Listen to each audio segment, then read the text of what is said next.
Hay algunos lugares que son muy emocionantes porque es cuando podemos decir, aquí estoy seguro que San Pablo pisó estas piedras. Y puedo imaginar que San Juan también, que vino después, y tal vez Nuestra Señora. En el especial de hoy vamos a entender al final qué o quiénes eran las fieras que Pablo enfrentó aquí en Éfeso. Vamos a visitar las ruinas de la ciudad, las piedras por donde San Pablo caminó y los lugares donde él predicó.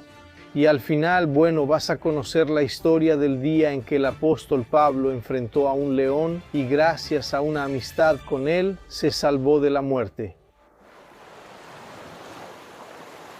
Si como hombre luchaba en Éfeso contra las bestias, ¿de qué me sirve eso? Si los muertos no resucitan, no se engañen. Las malas conversaciones corrompen las buenas costumbres, pero alguien dirá, ¿cómo resucitarán los muertos y con qué cuerpos vendrán?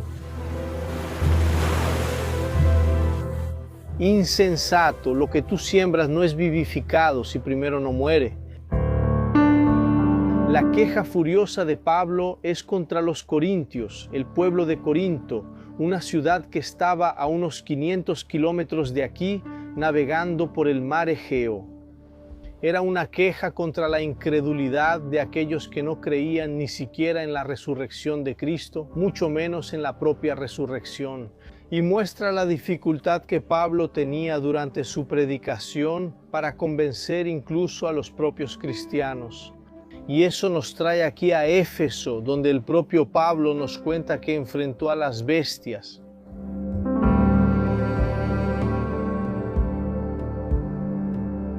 Regresamos al año 50 después de Cristo aprox. Cuando el apóstol Pablo vino aquí por primera vez, solo predicó en una sinagoga que existía por aquí y se fue. Lo importante es notar que después de que Pablo se fue, vino alguien aquí.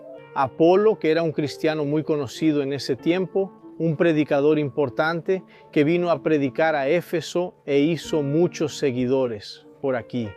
No tenemos muchas noticias de este apóstol, hay muchas cosas escritas sobre él, pero es importante notar que los discípulos de Pablo criticaban a Apolo, diciendo que su predicación era incompleta, porque él enseñaba solo el ritual del bautismo por arrepentimiento, exactamente como lo hacía Juan el Bautista.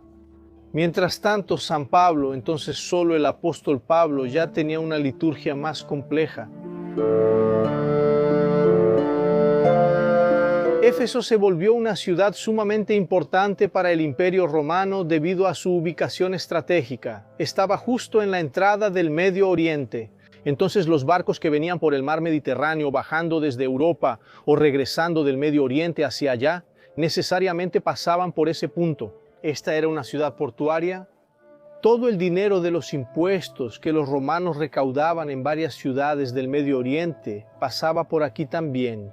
Y eso fue lo que hizo de Éfeso una ciudad muy rica, se convirtió en un centro comercial y cultural importantísimo. No es casualidad que justo aquí haya dos teatros, además muy próspera, con cerca de 250,000 habitantes. En tiempos de San Pablo, Éfeso era principalmente una ciudad santuario y no era cristiana. La diosa que ellos adoraban aquí era Artemisa.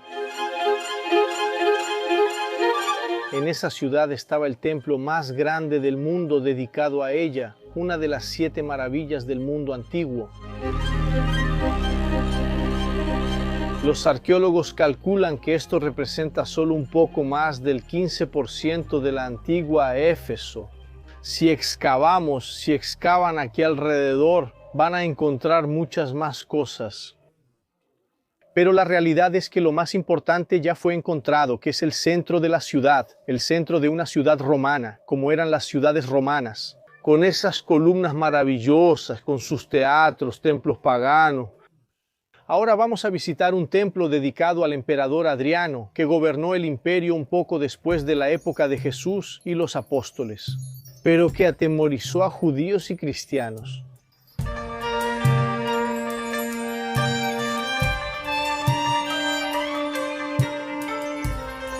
Me detuve aquí frente a una de las maravillas de Éfeso, una de las obras más bonitas, muy detallada, con esculturas riquísimas. Bueno, primero vale la pena notar que en la entrada del templo de Adriano hay una imagen del rostro de la diosa, Tique, que era tan importante para los efesios que cuando se despedían no decían quédate con Dios, no, ellos decían quédate con Tique, Tique, muy importante para los efesios, que llegó a la entrada del templo de Adriano, que también tiene en un segundo arco interno ahí una imagen de la Medusa, el monstruo marino, la mujer que fue transformada en monstruo, que tenía escamas por todo el cuerpo, serpientes saliendo de la cabeza y el poder de convertir a las personas en piedra. Un monstruo muy temido. Adriano también era un monstruo.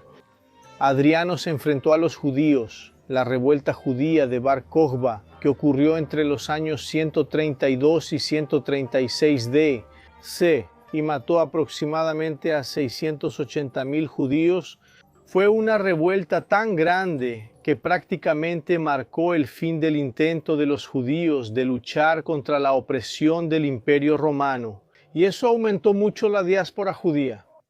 Otra revuelta similar, con consecuencias aún peores, ocurrió en 1770, con la destrucción total del templo y de Jerusalén.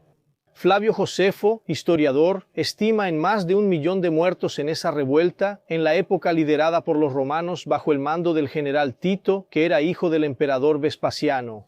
Adriano, 60 años después, reprimió otra revuelta judía, nuevamente de manera muy violenta. Aquí en Éfeso hay un templo dedicado a él.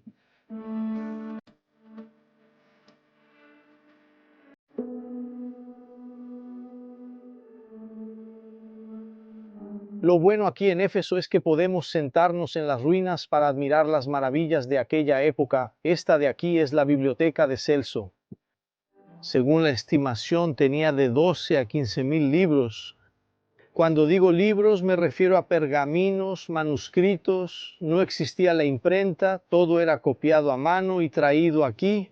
Fue la segunda biblioteca más grande del mundo, solo después de la biblioteca de Alejandría. Y todo comenzó por cierto Celso, que era un habitante rico de esta ciudad, que fue enterrado aquí, exactamente en este lugar. La población no quería que quedara solo una tumba aquí, y había un deseo de Celso de que se construyera una biblioteca, así que los hijos de Celso mandaron levantar este maravilloso monumento que albergaba miles de volúmenes de pergaminos. Abajo vemos algo muy interesante justo en la entrada. 4 estatuas femeninas, pero no son mujeres ni son diosas. No son representaciones de figuras históricas, no son personificaciones alegóricas y simbolizan a Sofía, la sabiduría, Arete, la excelencia o virtud, Enoia, la inteligencia o pensamiento y Episteme, el conocimiento.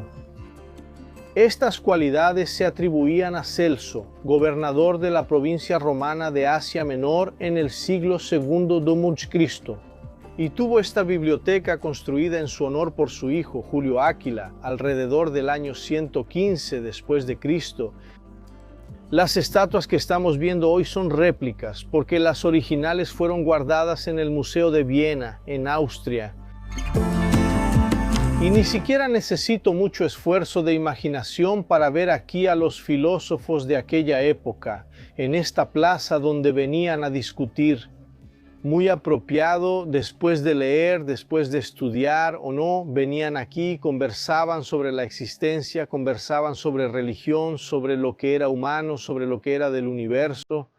Todo ocurría en este espacio frente a la biblioteca.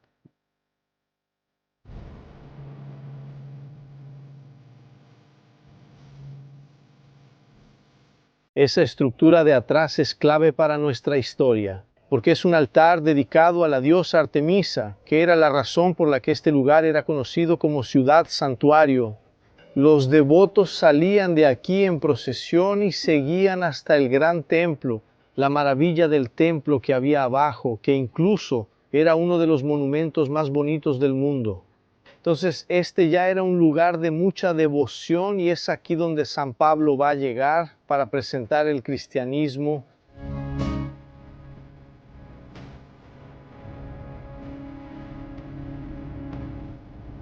Finalmente llegamos a una de las 7 maravillas del mundo antiguo, el templo de Artemisa, con más de 100 metros de profundidad, 50 de ancho, columnas de 18 metros. Un templo magnífico, esculturas de Artemisa en oro, tesoros, inmensos tesoros, una arquitectura monumental.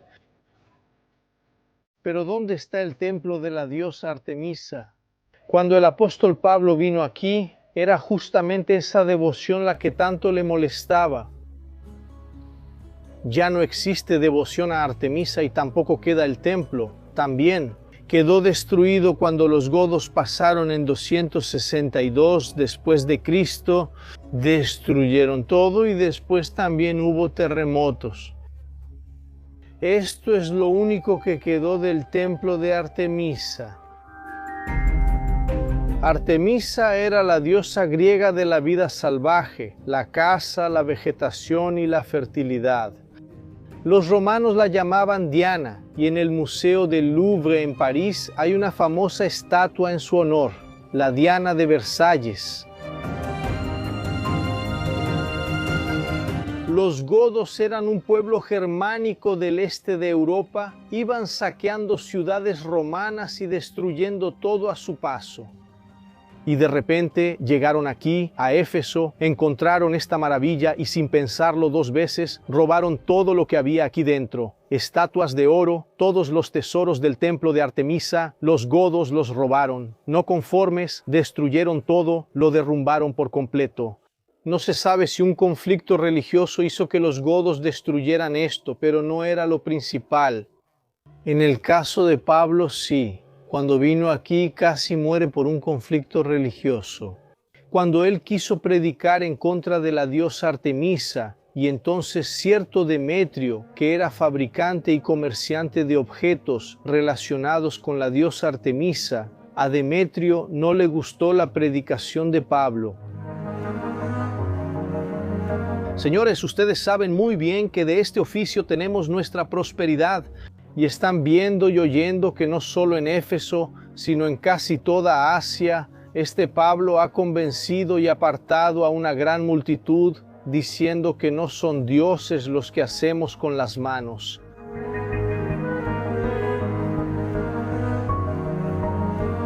Es interesante notar que Pablo se comporta aquí prácticamente como un judío, y él no ha dejado de ser judío todavía, sigue siendo judío.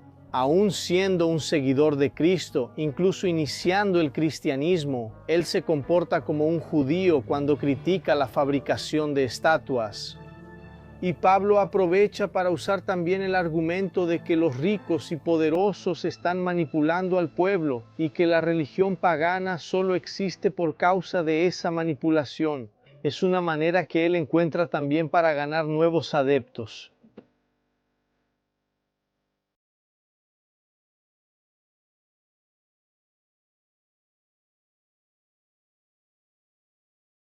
Estas gradas del Gran Teatro de Éfeso tenían capacidad para 25,000 personas y una acústica perfecta. El sonido se escuchaba en todo el teatro.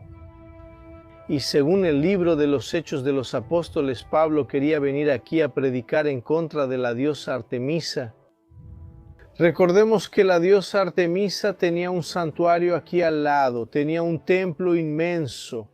Esta ciudad tenía un comercio importante en torno a la diosa Artemisa, y los discípulos de Pablo primero intentaron impedirlo, pero él parecía decidido. Hizo un gran discurso y gritó públicamente contra la diosa Artemisa delante de todos sus devotos.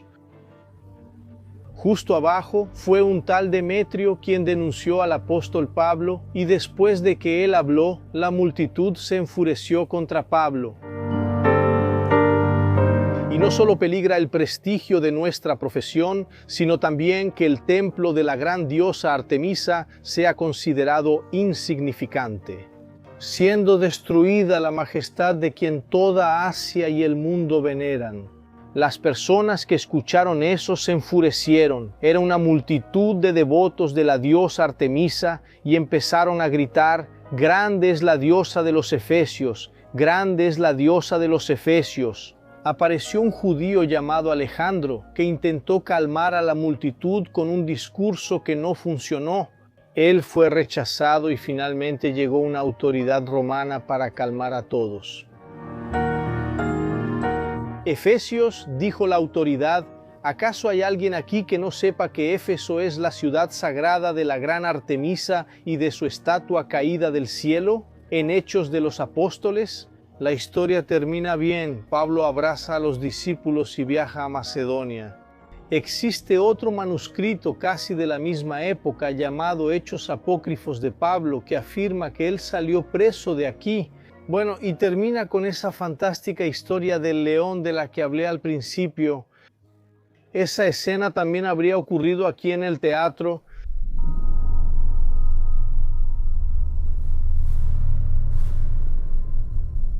Según nos dicen los Hechos Apócrifos de Pablo, el apóstol habría convertido a la fe cristiana a la esposa del procónsul Jerónimo, que se llamaba Artemila. Pero al hacer esa conversión, Pablo habría exigido que ambos mantuvieran el celibato.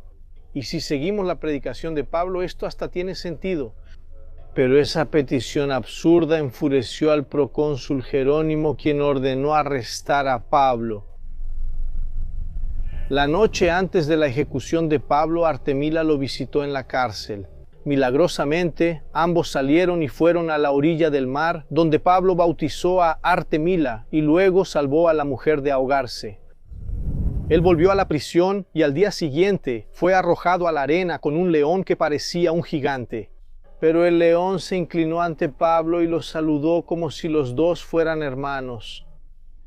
Luego el manuscrito dice que ambos fueron liberados. Es claramente una fábula y está inspirada en una historia conocida en esa época de Andrómaco y el león, una ficción en la que Andrómaco le quita una espina de la pata al león. Después los dos son arrojados a una arena romana, se encuentran ahí por casualidad y el león decide no matar a Andrócles.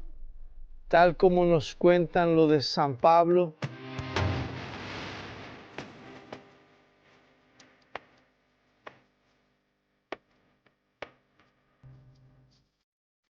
La carta de San Pablo a los Efesios es una de las que tenemos prácticamente la certeza de que no fueron escritas por él y probablemente por un discípulo.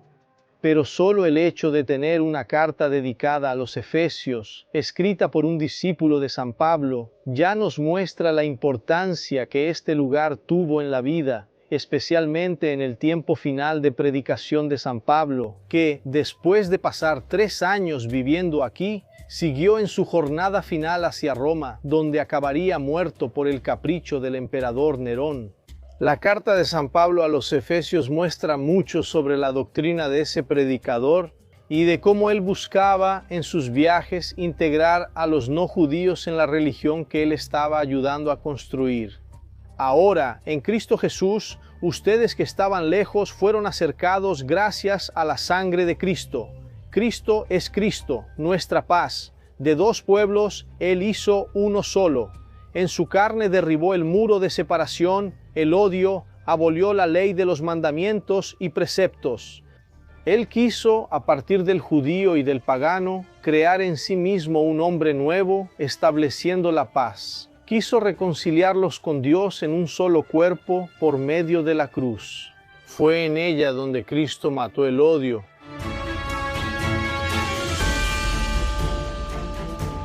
Aún odiado por muchos efesios indignados por su prédica contra Artemisa, Pablo dejó Éfeso y no regresó. Otro seguidor de Cristo vino y se habría quedado hasta morir aquí. Juan, que según la tradición se cree que fue el más joven de los apóstoles de Jesús, construyó una gran historia aquí. Según una tradición, habría traído incluso a María, la madre de Jesús, y ella habría vivido en esa casita de piedra hasta el final de sus días. ¿Pero realmente fue así? Eso es para otro episodio. Seguimos nuestro viaje